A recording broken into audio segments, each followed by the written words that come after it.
Bon, tu voudrais pas sortir un peu? Bah, il est pas encore l'heure. On bosse, on peut pas sécher. Non, mais je viens d'avoir une idée. Raconte. Tu vois l'expo qu'il y a aux archives, là, sur l'école primaire de l'Ancien Régime à Nojo? Ouais.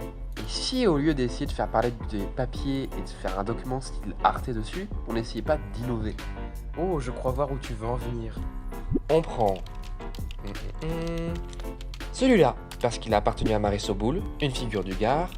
Ce carnet, car il parle d'un instituteur vivant à la campagne, qui nous montrera donc un autre mode de vie. Et cette caisse à munitions, qui servait de rangement pour les affaires scolaires de deux fillettes. Tu en dis quoi? Y a de l'idée. Et je pourrais reconstruire en dessin les écoles du passé. Mais bien parfait. Et on retrouverait des descendants pour recueillir ces histoires d'un autre temps. Alors on va où? On commencerait par l'école normale d'institutrice de Nîmes, puis l'école de Saint-Pons-la-Calme, et on finit à Bessèges, à l'ancienne école de Foussinière. On attend quoi pour y aller? Ah, rien ni personne, allons-y.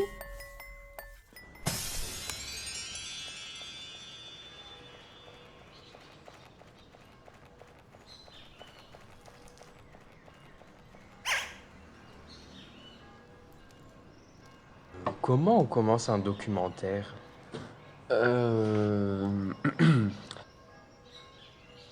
Coucou les archivos. Aujourd'hui, on est sur les traces de Marie Soboul. Et devant nous se trouve l'école où elle a étudié, enseigné et même dirigé jusqu'en 1940. Mais dis-moi, Jamy, c'est quoi une école normale? C'est pour les gens normaux? Pas du tout. Une école normale était ce qu'aujourd'hui nous appellerions une faculté d'éducation. Une école qui permet de former les futurs professeurs des écoles. Et pourquoi cette date? Eh bien, en 1940, après la mise en place du régime de Vichy, le brevet supérieur et les écoles normales d'instituteurs et d'institutrices sont supprimés. Marie Soboul, alors directrice de l'école normale de Nîmes, se retrouve sans emploi. En effet, il faut savoir que les instituteurs de la Troisième République sont vus comme responsables de la défaite, car ils éduqueraient les jeunes de manière, je cite, nonchalante, paresseuse et antipatriotique. Bon, eh bien, allons visiter maintenant.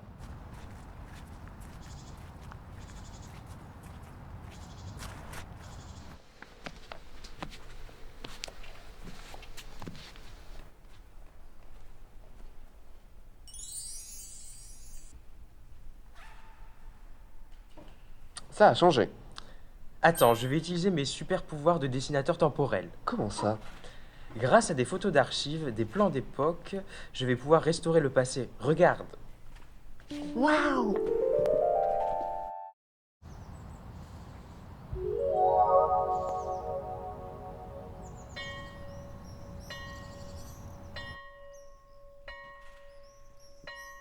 Voici notre document d'archives. Voilà pourquoi nous sommes venus. Tu te rends compte qu'elle a participé à diffuser une nouvelle forme d'apprentissage de la langue française avec ça? Comment ça?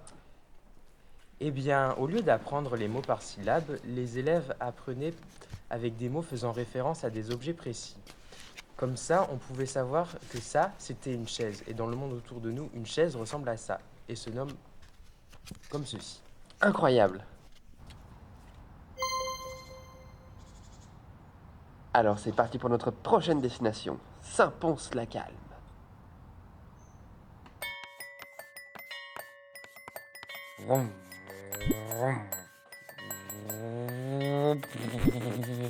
Nous voilà donc dans le charmant petit village de Saint-Pons-la-Calme.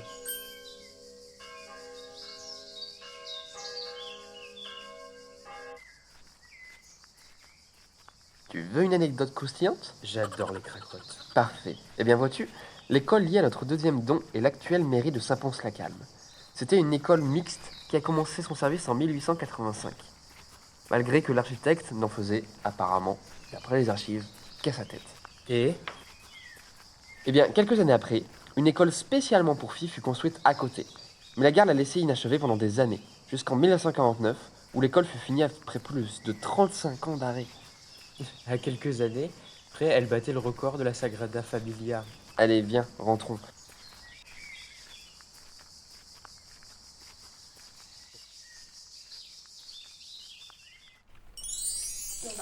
On faisait la ronde. La marelle, au colère maillard, des rondes qu'on faisait, mais bien. La marelle, beaucoup la marelle, là, qu'on faisait 1, 2, 3. Et colère-maillard, on faisait beaucoup colère-maillard. On battait les yeux, puis il fallait chercher. On avait le préau, on était fermé, c'était pour nous ça, le préau, voilà. Oui. Quand il faisait trop froid et tout, on s'agglutinait sous le préau.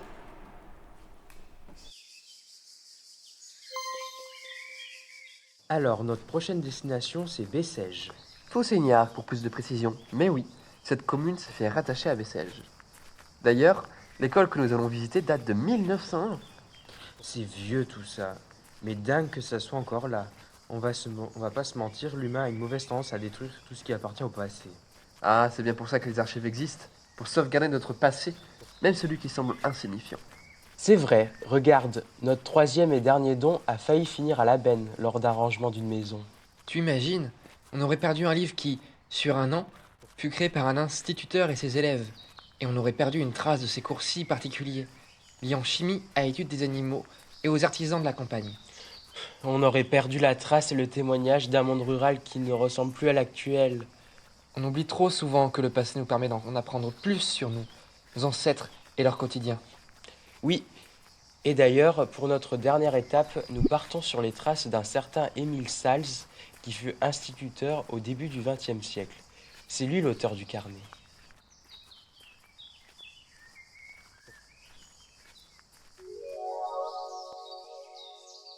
Et les boutures de géranium aussi. Ben, c'est lui qui m'a appris à faire des boutures de géranium. Les boutures, certaines plantes, on les coupe au sécateur, on les met dans l'eau ou dans la terre, etc. Le géranium, on casse au nœud. Ça, c'est lui qui m'a appris. Et j'avais que 6 ans. Donc ça me passionnait, sinon je ne me serais pas souvenue, c'est clair. Et alors, il racontait souvent des histoires en patois, mais j'ai que des bouts.